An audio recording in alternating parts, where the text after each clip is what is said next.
কক্সে এসে মেইন ড্রাইভে না গেলে কি চলে?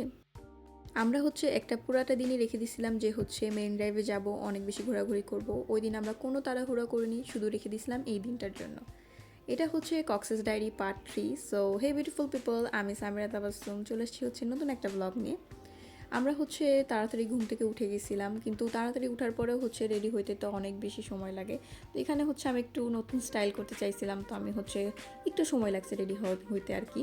রেডি হইতে সময় লাগবে না, সুন্দর করে হচ্ছে একটা গাউন পরছি। তারপরে হচ্ছে আজকে অনেক দিন পরে মনে হচ্ছিল যে আমার একটু এক্সপেরিমেন্ট করা দরকার ওই দিন আর কি। তো আমি হচ্ছে একটু সুন্দর করে আইলাইনারটা একটু আলাদা করে দিতে চাইছি, তো মেকআপটা একটু আলাদা রাখার চেষ্টা করছি। তো এইভাবে একটু লেট হয়ে গেছে। তারপরে রেডি সেডি হয়ে নাস্তা টাস্তা খাওয়ার পরে আমরা দেখি যে আমাদের চাঁদের গাড়ি তো অনেক আগেই চলে এসছে, আমাদের একটু লেট হয়ে গেছে। তারপরে তো আমরা আমাদের জার্নিটা শুরু করে দিই।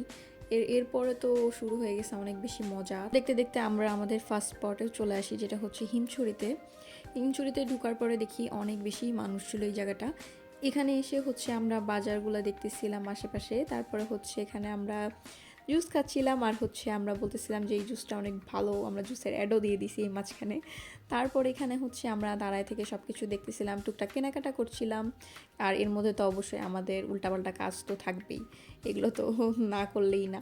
হচ্ছে আশেপাশেও দেখতেছিলাম। তারপরে এখানে হচ্ছে হিমচুরির পাশে খোলা একটা জায়গা পাইছি, এখানে হচ্ছে আমি আর আমার ভাবি মিলে একটা সুন্দর একটা ভিডিও করে ফেলছি। তো এখান থেকে হচ্ছে আমরা আবার হচ্ছে আমাদের চাঁদিগাড়িতে উঠে যাই সেকেন্ড স্পটের জন্য।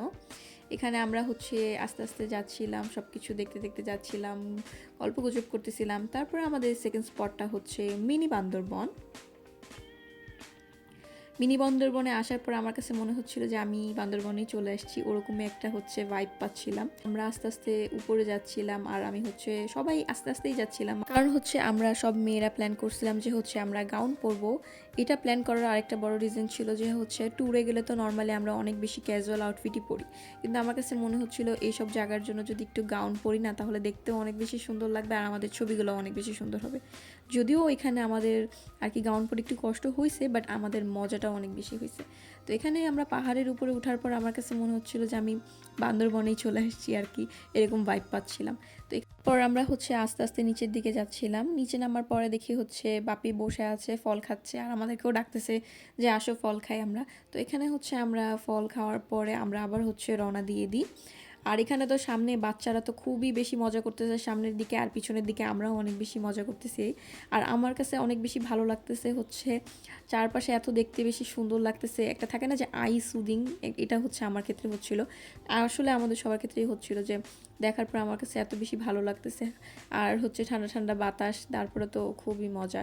এখানে তো আমরা খুবই বেশি মজা করতেছিলাম, আমরা গান গাচ্ছিলাম, মজা করতেছিলাম, এখানে সবাই দাঁড়ায় গেছিলাম। তারপর এখান থেকে আমরা হচ্ছে আমাদের আরেকটা স্পটে চলে আসি, সেটা হচ্ছে কাঁকড়া বিচ। কাঁকড়া বিচে আসার পরে হচ্ছে এখানে আব্বুরা দেখি আরাম করতে শুরু করে দিয়েছে। তারপরে আমরা হচ্ছে সামনের দিকে যাই, কারণ এখানে আরও সুন্দর সুন্দর ছবি তুলতে পারবো আমরা। সামনের দিকে আমরা যাচ্ছিলাম, তো এখানে আমরা হচ্ছে 4 জন ছিলাম, আর হচ্ছে নানু আমাদের সাথে যাচ্ছিল। তারপর আমরা এখানে যাওয়ার পরে হচ্ছে আমি সুন্দর সুন্দর ভিডিওস নিচ্ছিলাম, আর এখানে যেই ভিডিওটা করছি সেটা তো আমি দিয়ে দিছি পেজে অবশ্যই, রিলটা এত বেশি ভালো লাগতেছিল। আর এখানে গাউনটা ভিজে যাচ্ছিল, আর অনেক সুন্দর লাগতেছিল আমার কাছে। এখানে আরেকটা কাহিনী হয়েছে, আমরা আসার পরে দেখি হচ্ছে মামুনি এখানে ঘুমায় গেছিলো দোলনাতে। তারপরে মামুনিকে ডাকার পরে আমরা হচ্ছে আবার রওনা দিই। পর আমরা হচ্ছে একদম পাটওয়ারটিকে চলে যাই। পাটওয়ারটিকে যাওয়ার পর আমাদের প্রথম কাজ ছিল সেটা হচ্ছে খাওয়া দাওয়া করা। তো আমরা হচ্ছে একদম একটা হচ্ছে রেস্টুরেন্টে চলে আসি। রেস্টুরেন্টের নাম ছিল হচ্ছে সি মাউন্ট, আমার কাছে যতটুকু মনে হয়।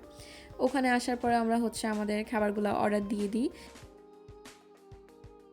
খাবারগুলো হচ্ছে চলে আসার পর আমরা খাওয়া দাওয়া করার পরে বের হয়ে যাই। বের হয়ে আমরা পাটওয়ারটেক দেখার পর আমরা আস্তে ধীরে হোটেলের দিকে রওনা দিই। হোটেলে আসার পরে হচ্ছে কিছুক্ষণ হচ্ছে একদম একদম আমি শুয়েছিলাম একদম টানা, মানে আমার কাছে অনেক বেশি ক্লান্ত লাগতেছিল। তারপর আমরা হচ্ছে আবার ফ্রেশ ট্রেশ হয়ে রাত্রেবেলার দিকে বের হয়ে যাই। এখানে হচ্ছে দাঁড়ায় কিছু টুকটাক ফল টল নিচ্ছিলাম। তারপর আমরা হচ্ছে আবার আমরা চলে যাব হচ্ছে সুগন্ধা বিচের দিকে, কারণ ওখানে হচ্ছে রাত্রেবেলা আমরা একটু সময় কাটাবো, বাজার টাজার করবো, দেখবো আশেপাশে সব কিছু। এখান থেকে আমরা হচ্ছে বিচে যাওয়ার পরে দেখি মানুষ তো থাকবেই, মানুষ তো কমবেই না। তো এখানে আসার পরে প্রথম কাজ যেটা করছি সেটা হচ্ছে শামুকের উপরে হচ্ছে নামটা লেখাই দিছি, যে শামুকের উপরে থাকে না যে হচ্ছে একটা স্মৃতি নিয়ে যায়, সেটাই আমরা করছি যে ফ্যামিলি টু 2025 করে সুন্দর করে লিখে নিছি। তারপর এখানে হচ্ছে টুকটাক জিনিসপত্র দেখছিলাম, যাদের জন্য গিফটস নেওয়া দরকার ছিল সেগুলো টুকটাক নিচ্ছিলাম। তারপর এখানে হচ্ছে আমরা আবার আচার কিনতে চলে আসি। এখানে এসে দেখি আমার বোন হচ্ছে এই কী জানি একটা ডল কিনছে, এটা কিনে এত খুশি, ও লাফাচ্ছে। এরপর এখানে আমরা চলে আসি হচ্ছে বারবিকিউ খাওয়ার জন্য। বারবিকিউ তো ট্রাই করতেই হবে। এখানে আব্বুরা হচ্ছে বারবিকিউ সব কিছু দেখছিল কি কি খাবে। ওরা হচ্ছে রূপচাঁদা, চিংড়ি, কাঁকড়া এগুলো জিনিসগুলো দেখতেছিল। আমি হচ্ছে দাঁড়া দাঁড়িয়ে দেখতেছিলাম, কারণ হচ্ছে আমি, মামুনি, তারপরে হচ্ছে ভাবি, নানু এগুলো অত খাই না। তারপরে সবার রিয়াকশন জিজ্ঞেস করবো আমি, সেটা শোনো তোমরা। খেয়ে জানাও, কামড় দাও একটা। কেমন লাগছে খেয়ে? একটু খেয়ে জানাও তো কেমন। কেমন? তোমারটা বেশি মজা? তোমারটা কেমন? একটু কামড় দিয়ে জানাও। আমারটা ট্রাই করে দেখো। Very good. আর তোমরা তো খাবাই না, যেহেতু হচ্ছে আম্মু আর আমরা খাইনি। তারপর এখানে আমরা হচ্ছে খাওয়ার হোটেলে চলে আসি। এখানে হচ্ছে খাওয়া দাওয়া করার পরে আমরা আবার আমাদের হোটেলে ব্যাক করি। আজকের জন্য এতটুকুই, পার্ট 4 জলদি আনবো। আল্লাহ হাফেজ।